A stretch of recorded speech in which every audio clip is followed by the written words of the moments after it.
negotiations are continuing between the United States and the Islamic Republic of Iran over a 14-point plan for a peace deal. The question is, what's happening? Many people have turned to me and have asked, what does the future hold? So we're going to do a deep dive today into this agreement. What has been agreed to and what is not? And where do we stand? What are the ramifications? I'm Yisrael Naaman for the Naaman Academy. Let's dig in and go for it. The U.S.-Iran peace agreement. Question, is it really ending the conflict? Or will it be rebooting the Shiite Khomeiniist Iranian Jihad? Something of which many worldwide had hoped would be finished. And of course, that includes the Arab world for the most part. So here we go. First of all, we need to take a look at what forced this agreement. So we have Iranian jihadis, and they are essentially holding the world hostage. Okay, Iran has threatened to obliterate the Arab Gulf states. Now, I know in the past few months, especially from the 28th of February and to the beginning of April, and then sporadically afterwards, up until the beginning of June, there was a question of what is actually going on, because there are reports about bombings and drone attacks by all sides. So let's take a look. The Arab Gulf states were threatened with being destroyed. Their oil and LNG facilities, LNG, liquefied natural gas. But in addition to that, there were attacks against their desalination plants. And let's recall that between 70 and 90% of water used in the Gulf by the Arab states is desalinized. Very significant. You lose your drinking water in an area where in the summer it goes up to 50 degrees, if not more, Celsius, which is 122 degrees Fahrenheit. There's the continued blockade of the Strait of Hormuz. Nowadays, right today, middle of June, there's a question, is it blockaded or is it not? But certainly it was for a couple of months. And those rocket attacks, and we hear about it, how many intercepts were sent out, and not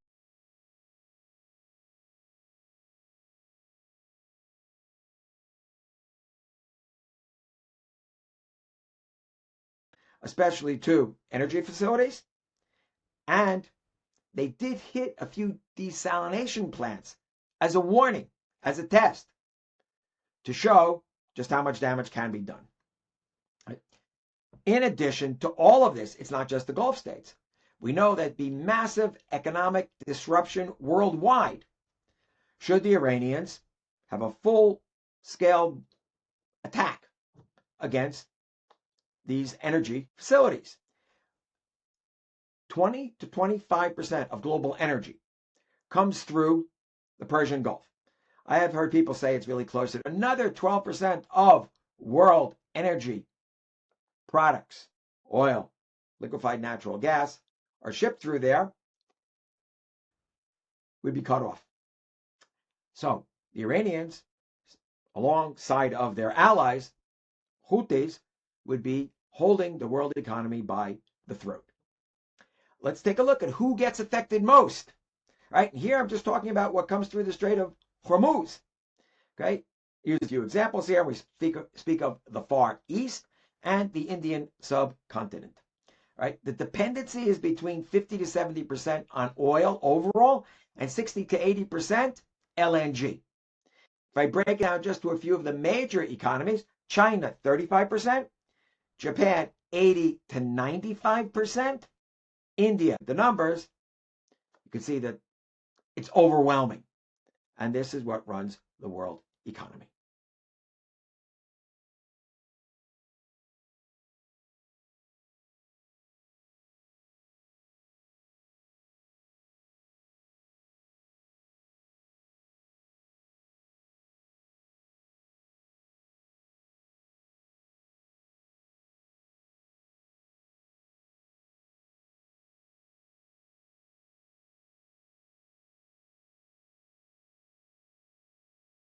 So now we'll be dealing with the technical guidelines.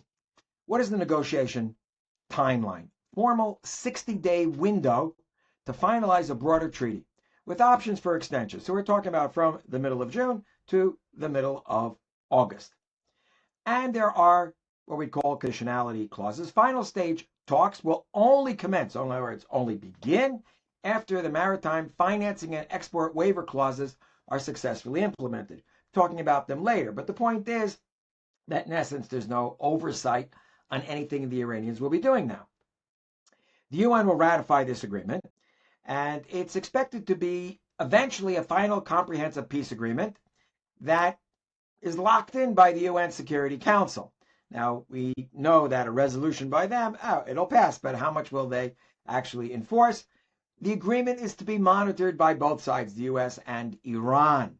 In other words, other international bodies don't really have much to do with it, and I would think that based on the past, they're not really going to do anything that would be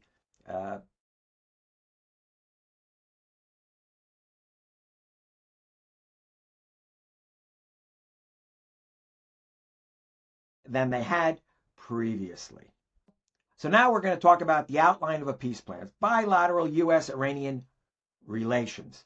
What's the prerequisite? First, the Americans have to lift the blockade of the Strait of Hormuz, and it said the Iranians will be involved in demining or whatever else. Fine. But what about future tolls?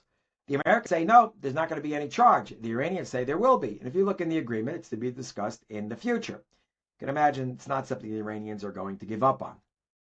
In the meantime, there's an immediate thought of Iranian assets held abroad, something like $24 billion held in all sorts of foreign accounts. Half of that is expected to be in very short amount of time, and the rest pretty quick. Sanctions against Iran, all terminated. And yes, the Americans and it said others too, right? The West will pay an indemnity. Indemnities are paid by the losers. Winners get the indemnities. And the way it's actually phrased in the agreement is much more that it's be like development funds for Iran to rebuild the country. But no, it's a punishment against the West.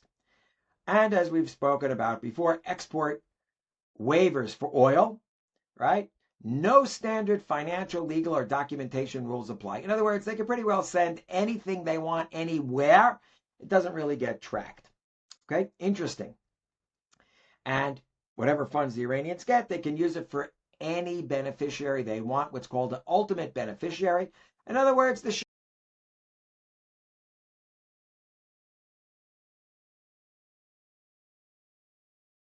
So you've strengthened the entire Shiite axis. Now, Iran, it is said, will agree to nuclear non-proliferation. Can you trust that? And they retain the nuclear status quo, which of course is much greater than it had been previously. If we take the accord that Obama negotiated in 2015 for the Islamic Republic, on the right is the American Vice President, J.D. Vance, and he negotiated on the American side, apparently very much wanting an agreement. So we have the outline of a peace plan. It also involves third parties. So let's take a look. Here we are discussing Israel and Lebanon. So there's to be a cessation of hostilities on all fronts. And in the first clause already, it says that Israel has to withdraw from Lebanon. And there are no security guarantees. In other words, Hezbollah evacuate. Of course, later on, Israel would invade South Lebanon. And we see the map on the lower left where you have the red that's colored in, southern part of Lebanon, where the IDF has been destroying Hezbollah infrastructure, tunnels and weapons, launchers, rockets, you name it. Okay. Hezbollah has now been empowered by Iran with U.S. support. Lebanese President Aoun, who had wanted to have a peace agreement with Israel, wanted to get rid of Hezbollah alongside of, he's Christian, okay, alongside of his Sunni allies and the Druze, but now they're undermined, all of them in favor of Hezbollah. We'll quote here Article 11. The funding released billions of dollars, right, as we know, hundreds of billions in the overall, we speak about the indemnity also. It can be made fully usable for payment to any ultimate beneficiary designated by the Central Bank of the Islamic Republic of Iran, meaning that Hezbollah can now be funded as much as the Iranians want, to buy as many weapons as they want. And they can ship them weapons as well. Who's going to stop them? I mean, part of an agreement probably says that they shouldn't, but we know how those things work. It won't be enforced, or the enforcement will not be sufficient, right? What about Israel? Israel is a big loser. Withdrawal from South Lebanon endangers the Galilee, and Hezbollah will rebuild itself along the border, we said, with Iranian funds. And therefore, they have now become the sovereign in Lebanon, whereas previously, our alliance between the Lebanese government and Israel, which has now been shunted aside. So we have the outline of a peace plan and how it concerns the Iranian opposition. Well, there's to be a cessation of hostilities on all fronts. That could also include internal front. As we know, there were an estimated 40,000 Iranians killed from the opposition in demonstrations in January. And here, there's this whole question of what's called sovereignty and non-interference. And what you have now is the full abandonment, in other words, at the beginning of the agreement, already makes it very clear. The United States of America and the Islamic Republic of Iran undertake to respect each other's sovereignty and territorial integrity and to refrain from interfering in each other's affairs. In other words, the U.S. will steadfastly refuse to help any opposition to the Ayatollah, IRGC, jihadi regime as a matter of an agreement, right, made with Iran in the name of, and the flag that represents the opposition that had been previous to the Islamic regime. So ask our question, what of Iranian support for the red-green axis in the U.S.? Maybe that was the trading point. You're not allowed to support this group that's undermining American democracy and is, of course, very anti-Israel, viciously anti-Semitic. We saw them already on October 8th, celebrating the death of those killed, not only Jews, but those killed in the October 7th massacres. But if you take it a step further, we find ourselves that they want to undermine democracy completely. If you find this information pertinent to you, click the like button and subscribe to the Naaman Academy. We'd love to hear from you, your comments, and to provide you with as much information as possible. In conclusion, what do we have? Okay, we have this map of the Middle East on the right-hand side with Khamenei, which negotiate this agreement, and one of the big winners, President Erdogan of Turkey. So let's go through it and try to solidify an ending here. So first of all, is this appeasement or realpolitik? And many people would ask that. By the way, I'm sure Neville Chamberlain asked the same question in 1938 when being threatened by Nazi Germany. I think when we look today, the Iranians already proved that they for sure could do an enormous amount of damage to the entire world. Okay, something of which in the late 30s, and here, make it very clear, had not yet been proven. Okay, so the situation is somewhat different, and a lot of people try to make a comparison. I say it exists, but not completely. There are fears of Iranian attacks in the Gulf states, desalination plants. And as we know, you can't survive without water in the Middle East. Okay, limited amounts are also a disaster. Okay, the world economy is held hostage when you have something like 20% or more of energy coming through. As we know, there are other possibilities for blockades, such as in the Bab el-Mandeb, where 12% of the world's oil and liquefied natural gas also sail through. And that's held by the Houthis, who are now empowered by this agreement as Iranian Shiite allies, proxies. The U.S., what is the perspective? Money buys all. It's a U.S. business-oriented policy, very often, right, to help poor people and nations in trouble. But it's what's called philosophical materialism. Material issues run the world. That's not the way jihadis think. They are what we'd call philosophical ideologues, and meaning that what they believe in is how they act. And what they believe in is jihadi world conquest. Okay, so is this Western naivete? Do they believe they really can control this Iranian jihad because now they'll have a partnership with them? Well, it's always made very clear by jihadis, whatever money they make will be funneled into the next war, the next conquest, the next jihad. So really, it cannot be bought off. The problem is it's setting a precedent. You first had it with the Qataris, their civic academic jihad, where they undermined Western educational systems and bought into companies and sports teams in the West. When we look at what happened in the United States by October 8th, all those demonstrations, that was the result of a lot of Qatari funding. That was a soft jihad. Now, there's a concession being made to the Iranian military jihad. In other words, if you use enough force against us, or you threaten it at least, and you show us that you can do it, so we'll have to give in. Iran and its proxies are strengthened, as we said.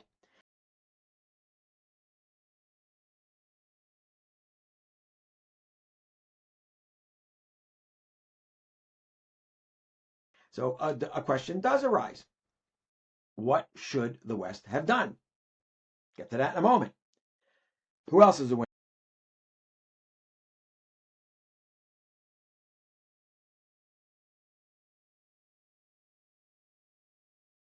A proxy state. They're very weak, for sure, but he's emboldened, and certainly against the Europeans. Think about Islamic State caliphates. You have them in Africa, right? Nigeria, Boko Haram, Somalia, Sudan. They've been elsewhere. They could crop up again in the Middle East.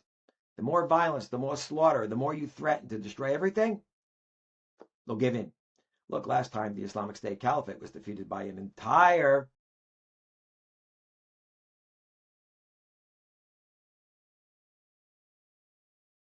being sent. And was there a choice? The message is that the West is very afraid, as is the Far East and the Indian subcontinent, of their economies going under. And yes, some of them are very fragile. And therefore, power projection coming out of Iran or any place else must be taken very seriously. And unless you're willing to fight to the end and damn the market, so to speak, then you'll have to give in. And we know people do not look for war, but that is something that the Iranians are looking for. We take a look, however, at a timetable. When is this going to get done, this agreement? When are they going to move past the 60 days? I mean, the Strait of Hormuz is to be open, but you got to move a bit further than that. If it's blocked, and there is a backlog of oil, as we know in previous webinars that I've done, that the pipeline get gummed up because you start to have an effect of congealment. And that could destroy your pipes, it could destroy your refineries, everything, as well as the wells themselves, backup pressures, on and on. Okay, so it's got to be done fairly quickly. Apparently, end of July, beginning of August would have been when things really go wrong if an agreement had not been made. And let's face it, it wouldn't have just been the Iranians. You would have had the Arab Gulf states as well. If they can't export, they also have no place to store their oil and have to start shutting down the whole system, the refineries. And last but not least, yes, disruption, I put a question mark. All this is being planned out around oil and around jihad and around militaries, but as we know, the Middle East is facing day zero when it comes to water, especially the Iranians. Towards the end of summer, which is, we talk of October, November, that's the end of summer, that no more water in their dams, certainly in Tehran, Mashhad, problems in Isfahan. Yes, they can still drill further down for water, but they certainly don't have enough. You have that water infrastructure falling apart. Would the Iranians start a war over such a thing when nobody's doing anything? It's a self-inflicted wound, the way they planned it. We don't know. But I call it the Joker in the pack, because just how desperate will they get if there's a massive uprising, not based on any ideology, based on the fact that people are hungry and thirsty. Take it into consideration. We now go to our credits, as usual. Okay, we from the Naaman Academy would like to thank you for tuning in. Empowerment through knowledge. Try to give you the best angles possible to understand everything going on. Take care and have a good one.